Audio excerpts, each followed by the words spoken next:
ಆತ್ಮೀಯ ಸಹೋದರ ಸಹೋದರಿಯರೇ, ನಾವು ನಿಮಗಾಗಿ ಒಂದು ಸಂತೋಷದ ಸುದ್ದಿಯನ್ನು ತಂದಿದ್ದೇವೆ. ಜನವರಿ 1ರಿಂದ 2025 ಸಂಪೂರ್ಣ ವರ್ಷಕ್ಕೆ 365 ಟಾಪಿಕ್ಸ್ಗಳನ್ನು ಹಂಚಿಕೊಳ್ಳುತ್ತೇವೆ. ಪ್ರತಿದಿನ ಒಂದು ಟಾಪಿಕ್ ಮತ್ತು ಅದಕ್ಕೆ ಸಂಬಂಧಿಸಿದ ವಚನಗಳನ್ನು ಹಂಚಿಕೊಳ್ಳುತ್ತೇವೆ. ಇದನ್ನು ಕೇಳಿ ಧ್ಯಾನಿಸಿ ಆಶೀರ್ವಾದ ಹೊಂದಬೇಕೆಂದು ಪ್ರೋತ್ಸಾಹಿಸುತ್ತೇನೆ. ದಯವಿಟ್ಟು ಸಬ್ಸ್ಕ್ರೈಬ್ ಮಾಡಿ ನಿಮ್ಮ ಸ್ನೇಹಿತರೊಂದಿಗೆ ಹಂಚಿಕೊಳ್ಳಿ.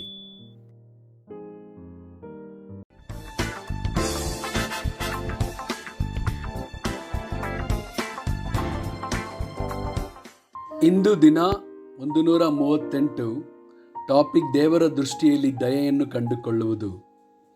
ಆದಿಕಾಂಡ 6 ವಚನ 8ರಿಂದ 9. ಆದರೆ ನೋಹನಿಗೆ ಯೆಹೋವನ ದಯೆಯು ದೊರಕಿತು.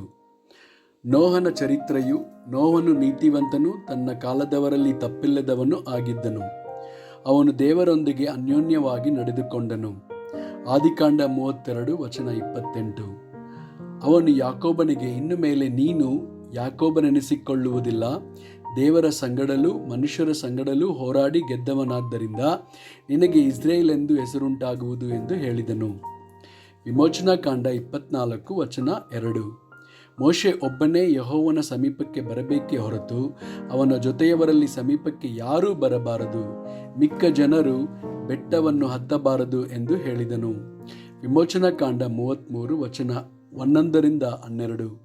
ಮನುಷ್ಯರೊಳಗೆ ಒಬ್ಬನು ತನ್ನ ಸ್ನೇಹಿತನೊಡನೆ ಹೇಗೆ ಮಾತನಾಡುವನೋ ಹಾಗೆಯೇ ಯೆಹೋವನು ಮೋಶೆಯ ಸಂಗಡ ಮುಖಾಮುಖಿಯಾಗಿ ಮಾತಾಡುತ್ತಿದ್ದನು.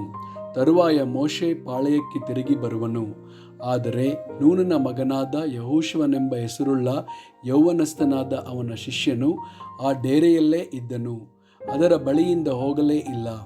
ಮೋಶೆ ಯೆಹೋವನಿಗೆ, ಈ ಜನರನ್ನು ಆ ಸೀಮೆಗೆ ನಡೆಸಿಕೊಂಡು ಹೋಗಬೇಕೆಂದು ನೀನು ನನಗೆ ಆಜ್ಞಾಪಿಸಿದೆಯಷ್ಟೇ.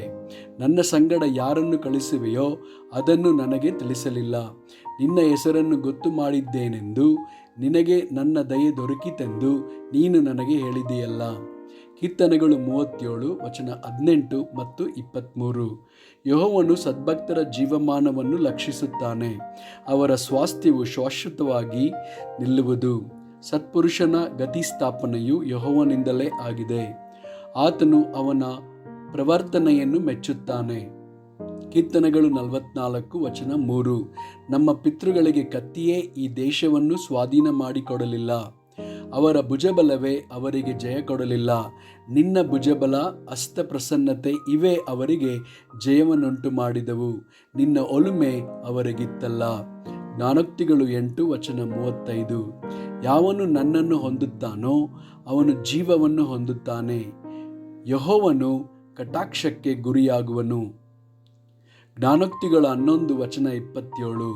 ಧರ್ಮಕ್ಕೆ ಆತುರ ಪಡುವವನಿಗೆ ದಯೆ, ಕೇಡನ್ನು ಹುಡುಕುವವನಿಗೆ ಕೇಡೆ. ಆಮೆನ್.